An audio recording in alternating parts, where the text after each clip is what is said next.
नमस्कार दोस्तों, आपका स्वागत है हमारे चैनल द मिस्टेरियस वर्ल्ड में। मैं हूं आपका दोस्त सन्नी शर्मा।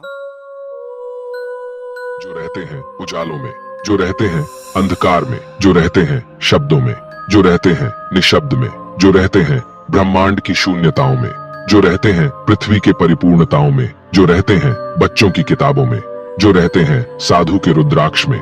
अंधे की आंख है वो, लंगड़े की बैसाखी है वो, जन्म मृत्यु, जीवन यौवन, सूर्य चंद्र, ग्रह नक्षत्र, इस संसार के जीवन मृत्यु के चक्र में सदा सर्वदा वो ही विद्यमान है, जो है जगत के नाथ प्रभु श्री जगन्नाथ। वह जो सनातन धर्म के सभी देवताओं में सबसे रहस्यमयी है, वह जो दया का सागर है, सारे संसार के सच्चे मित्र हैं, वह जो भगवान ब्रह्मा के सिर पर आभूषण है, सर्वोच्च ब्रह्मा के अभिव्यक्ति हैं, वह जिसका सब कुछ बेहद आकर्षक और रहस्यमयी है। वह अकेले ऐसे है जो अपने भाई बहनों के साथ पूजे जाते हैं। वह अकेले एकमात्र देवता है जिन्हें प्राचीन काल से ही भारत में मौजूद सभी धर्म और परंपराओं में पूजा जाता है।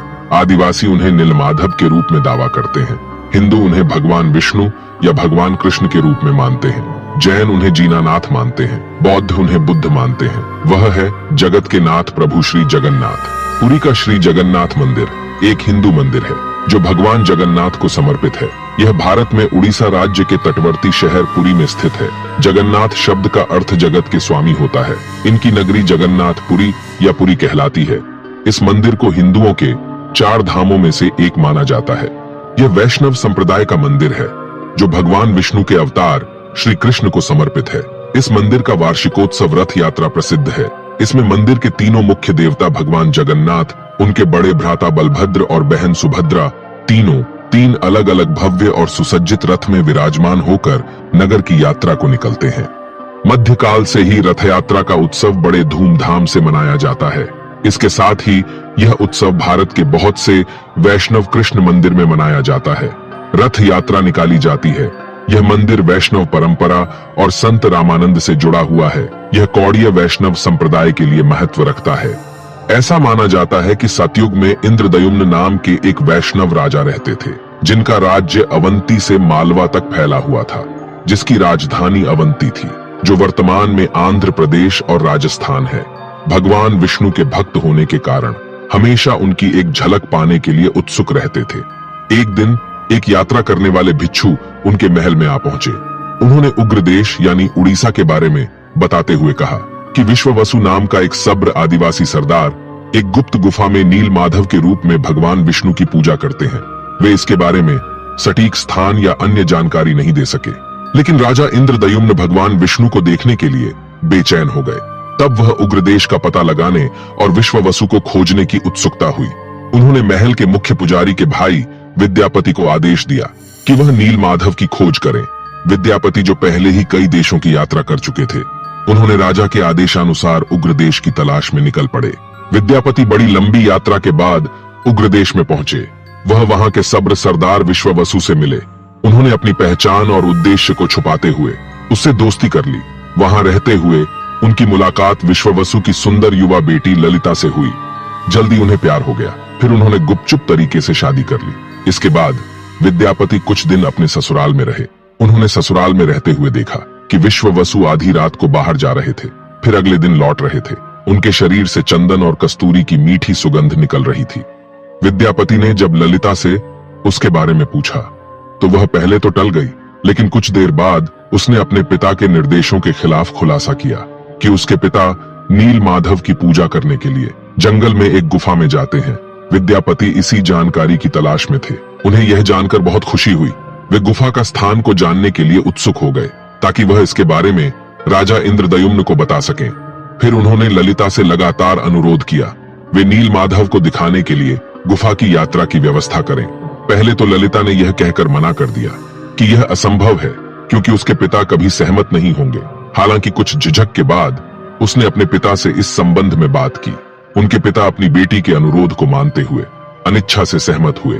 फिर यह निश्चित किया गया कि विद्यापति विश्ववसु के साथ आंखों पर पट्टी बांधकर जाएंगे।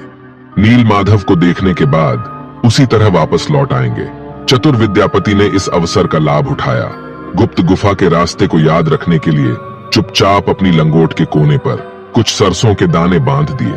जैसे ही वह गुफा के रास्ते आगे बढ़े, वैसे वैसे वह सरसों के दाने गिराते गए। वहां पहुंचकर जब विद्यापति ने नीलमाधव को देखा तो विद्यापति की आंखें खुशी से चमक उठी। उनका लक्ष्य और उद्देश्य पूरा हो गया था। नीलमाधव की आराधना में कुछ समय लगाकर वह लौट गए। कुछ समय बाद ललिता से विदा लेते हुए जल्दी वापस लौटने का वादा किया। इसके बाद विद्यापति अवंती वापस लौट आए। अवंती पहुंचकर विद्यापति ने इंद्रदयुम्न को अपने निष्कर्ष बताए, जो उत्सुकता से उनकी प्रतीक्षा कर रहे थे। इंद्रदयुम्न ने कोई समय नहीं गवाया। फिर हमेशा के लिए भगवान विष्णु की पूजा के उद्देश्य से नीलमाधव को अपने राज्य में लाने का फैसला किया। राजा इंद्रदयुम्न ने अपनी सेना के साथ उग्रदेश पर आक्रमण की आवश्यक तैयारी की। इंद्रदयुम्न ने उग्रदेश पर आक्रमण किया, फिर विश्ववसु को कैद कर लिया। तब विश्ववसु को विद्यापति की चालाकी का पता चला। राजा ने विश्ववसु से नीलमाधव को दिखाने के लिए गुफा में ले जाने को कहा, जिसे विश्ववसु ने साफ इनकार कर दिया। इसी बीच बारिश का मौसम शुरू हो गया था। विद्यापति के द्वारा फेंके गए सरसों के बीज गुफा के रास्ते में पीले फूल दे रहे थे। फूलों के रास्ते पर चलकर इंद्रदयुम्न को गुफा तक पहुंचने में कोई दिक्कत नहीं हुई, लेकिन जब वे वहां पहुंचे तब नीलमाधव अंतर्ध्यान हो चुके थे। राजा निराश हो गए। गुस्से में पूरे उग्रदेश को घेरने का फैसला किया। अचानक एक तेज सूक्ष्म आवाज आई, हे राजन, आपने मेरे प्रबल भक्त विश्ववसु को कैद करके घोर अपराध किया है। इस संसार में मैं तुम्हें नीलमाधव के रूप में दर्शन नहीं दूंगा। विश्वावसु को तुरंत रिहा करो। इंद्रदयुम्न निराश और मायूस थे, क्योंकि वह भगवान विष्णु को नीलमाधव के रूप में नहीं देख सकते थे। हालांकि दिव्य आदेश का पालन करते हुए उन्होंने विश्ववसु को रिहा कर दिया। फिर खाना पीना छोड़कर भगवान विष्णु के ध्यान में लग गए। जब इंद्रदयुम्न ध्यान में थे तब भगवान विष्णु उनके सपने में प्रकट हुए। उन्हें उल्लेख किया कि वह बाकुम्म माढ़व पुरी के पास के एक माढ़व में लकड़ी के दारू के रूप में समुद्र में तैरते हुए आएंगे। उसमें से अपने स्वयं का रूप और छवि बनाएंगे। इंद्रदयुम्न जैसे ही जागे तो वे बाकुम्म माढ़व पहुंचे। शुभ संकेत के साथ इंद्रदयुम्न को पवित्र लकड़ी का दारू दिखाई दिया। वे उसे विश्ववसु की सहायता से महल के पास एक मंच पर ले आए।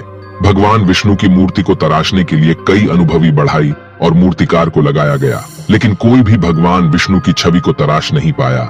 राजा इंद्रदयुम्न चिंतित थे कि कैसे भगवान विष्णु को आकार दिया जाए। राजा इंद्रदयुम्न की चिंता के समय ही एक बूढ़ा व्यक्ति महल में आया, जिसने अपने आप को अनंत महाराणा बताया, जिसे दिव्य बढ़ाई विश्वकर्मा माना जाता है। उन्होंने राजा को भरोसा दिलाया कि वह मूर्ति निर्माण कर सकते हैं, लेकिन कुछ शर्त पर कि वह मूर्ति को 21 दिन में बनाएंगे। वह इसे अकेले ही बनाएंगे। जब तक वह अपना काम पूरा नहीं कर लेते तब तक उन्हें कोई भी परेशान नहीं करेगा, न ही कोई महल के अंदर प्रवेश करेगा। राजा इंद्रदयुम्न ने उसकी शर्त मान ली। फिर उस बूढ़े ने महल का दरवाजा बंद करते हुए काम करना शुरू कर दिया। लोगों को सिर्फ हथौड़ी छेनी की आवाजें सुनाई देती थीं। इस तरह 2 हफ्ते बीत गए। फिर उन्हें एक दिन कुछ भी सुनाई नहीं दिया। रानी गुंडिचा उत्सुक और बेचैन हो गई। उन्होंने सोचा कि बूढ़ा आदमी बिना भोजन और पानी के भूख प्यास से मर गया होगा। रानी ने इंद्रदयुम्न से उस बूढ़े व्यक्ति को बचाने का आग्रह किया। इंद्रदयुम्न ने अपनी इच्छा के विपरीत दरवाजा तोड़ दिया। जब राजा ने अंदर प्रवेश किया तो देखा कि बूढ़ा कारीगर गायब हो गया था, जो अपने पीछे आधी बनी 3 मूर्तियां छोड़ गया है। इंद्रदयुम्न ने वादा तोड़ने के अपने कृत्य के लिए पश्चाताप किया, फिर अपने जीवन को समाप्त करने के बारे में सोचा। तभी एक सूक्ष्म आवाज ने घोषणा की, हे राजन, आपने अपना वादा तोड़ दिया है, समय से पहले दरवाजा खोल दिया है। अफसोस न करें, अब मैं स्वयं को इसी रूप में भक्तों के सामने प्रकट करूंगा। मेरी यथाविधि स्थापना करो और पूजा करना शुरू करो। परम भगवान विष्णु के आश्वासन पर इंद्रदयुम्न ने नीलांचल पर्वत पर एक भव्य मंदिर का निर्माण कार्य शुरू किया। मंदिर के अभिषेक और जगन्नाथ जी की स्थापना के लिए वह अपनी रानी गुंडिचा के साथ ब्रह्मलोक गए। उन्होंने भगवान ब्रह्मा को आमंत्रित किया। जब इंद्रदेव और गुंडिचा ब्रह्मलोक पहुंचे तो भगवान ब्रह्मा गहरे ध्यान में थे। ऐसा कहा जाता है कि ब्रह्मलोक में एक दिन मृत्युलोक के एक युग यानी मिलियन वर्ष के बराबर होता है। उन्होंने तब तक प्रतीक्षा की जब तक भगवान ब्रह्मा ने अपना ध्यान समाप्त नहीं किया। फिर उन्होंने भगवान ब्रह्मा से मंदिर को पवित्र करने और जगन्नाथ की स्थापना करने का अनुरोध किया। भगवान ब्रह्मा ने निमंत्रण स्वीकार किया। वे उनके साथ नीलांचल गए। जब वह लौटे तब तक एक युग बीत चुका था। इस लंबी अवधि के दौरान इंद्रदयुम्न के द्वारा निर्मित मंदिर रेत से ढका हुआ था। एक नया पौराणिक राजा काला माधव उसके राज्य पर शासन कर रहे थे। एक दिन जब काला माधव अपने घोड़े पर यात्रा कर रहे थे तब घोड़े का खुर मंदिर के शिखर से टकरा गया। उसने उस जगह की खुदाई करवाई, फिर मंदिर का पुनरुद्धार किया। दूसरी तरफ जब इंद्रदयुम्न भगवान ब्रह्मा के साथ वापस लौटे, तब उन्होंने काला माधव को अपने राज्य पर शासन करते और मंदिर के मालिक के रूप में दावा करते हुए पाया। उनके बीच विवाद हो गया। उन्होंने भगवान ब्रह्मा से मध्यस्थता करने का आग्रह किया। भगवान ब्रह्मा के पूछताछ पर यह स्पष्ट हुआ कि इंद्रदयुम्न ने वास्तव में मंदिर का निर्माण किया था, लेकिन काला माधव ने इसे बचाया था। भगवान ब्रह्मा ने तब अभिषेक के अनुष्ठान को आगे बढ़ाया। इंद्रदयुम्न की भक्ति, उनकी पूजा व महान मंदिर के निर्माण से भगवान विष्णु बहुत प्रसन्न हुए। भगवान विष्णु ने राजा इंद्रदयुम्न से किसी भी वरदान को मांगने के लिए कहा। इस पर महान भक्तों इंद्रदयुम्न ने कहा, यदि आप वास्तव में मुझ पर प्रसन्न हैं, तो मुझे यह वरदान दे कि मैं निर्गुण हो जाऊं, ताकि कोई भी शरीर यह दावा न कर सके आपके मंदिर को उनके पूर्वजों द्वारा बनाया गया था। यदि भविष्य में आपका मंदिर या आपकी मूर्ति क्षतिग्रस्त या नष्ट हो जाए, तो भी आप यहाँ रहेंगे, इस स्थान को नहीं छोड़ेंगे। राजा की प्रार्थना के अनुसार भगवान विष्णु ने उन्हें वरदान दिया, लेकिन रानी गुंडिचा निर्गुण होने की बात को सहन नहीं कर सकी, क्योंकि कोई भी महिला निर्विकार नहीं रहना चाहेगी। वह स्वाभाविक रूप से आहत और दुखी थी, जिसे भगवान विष्णु समझ सकते थे। भगवान विष्णु ने उन्हें यह कहते हुए सांत्वना दी कि वह उनके घर में पैदा हुए हैं, वे उनके बेटे समान हैं, वह उनकी मां समान है, वे उन्हें कभी मना नहीं कर सकते। हर साल रथ यात्रा के दौरान 9 दिन तक उनके पास आकर रुकते थे, उनके द्वारा बनाए गए स्वादिष्ट भोजन को खाते थे। इसलिए रथ यात्रा के दौरान भगवान जगन्नाथ, बलभद्र, सुभद्रा और सुदर्शन चक्र के साथ गुंडिचा मंदिर जाते हैं, वहां 9 दिन बिताते हैं। रानी गुंडिचा जो देवकी नहीं है, यशोदा भी नहीं है, बस उस कान्हा ने उनसे वादा किया था, इसलिए हर साल अपना वादा पूरा करने आ जाते हैं। ऐसे हैं भगवान जगन्नाथ, जो अपने भक्तों की देखभाल के लिए बिना पलकों के अपनी आंखें हमेशा खुली रखते हैं।